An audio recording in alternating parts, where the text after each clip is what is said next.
पियर की ओढ़निया से लागता गजबे हवा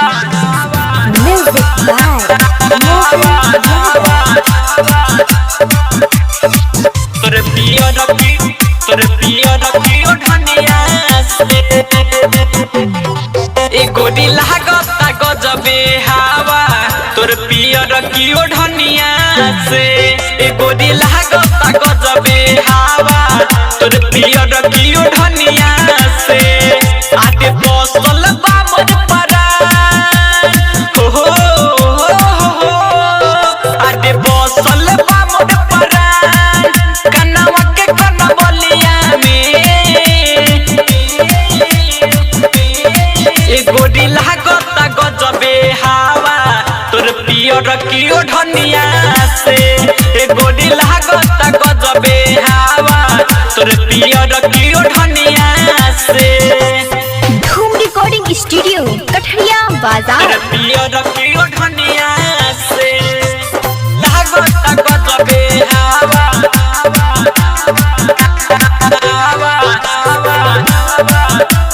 तोर पियर की ओढ़निया से तोर पियर की ओढ़निया से उठावा के लहली तोहर कोइले बपागल दिलवा के घायल कैलस पौवा के छागल उठावा के लहली तोहर कोइले बपागल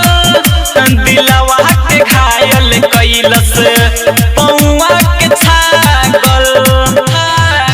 आज देखिए के भइनी दीवाना तोहर कातिल नजरिया के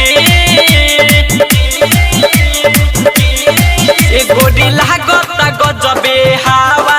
तोर पियर की ओढ़निया से गोरी लागता गजबे हवा तोर पियर की ओढ़निया से तोर पियर की ओढ़निया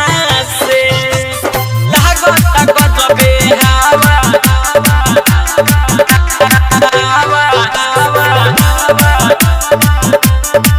तोर पियर की ओढ़निया से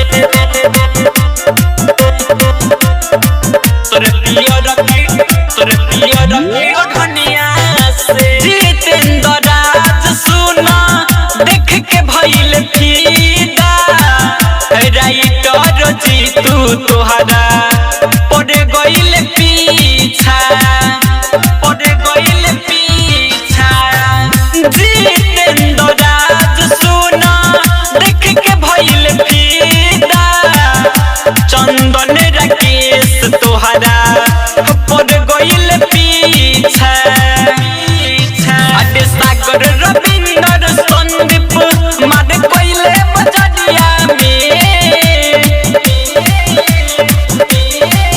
गोरी लागता गजबे हवा तोर पियर की ओढ़निया से गोरी लागता गजबे हवा तोर पियर की ओढ़निया से धूम रिकॉर्डिंग स्टूडियो कठरिया बाजार।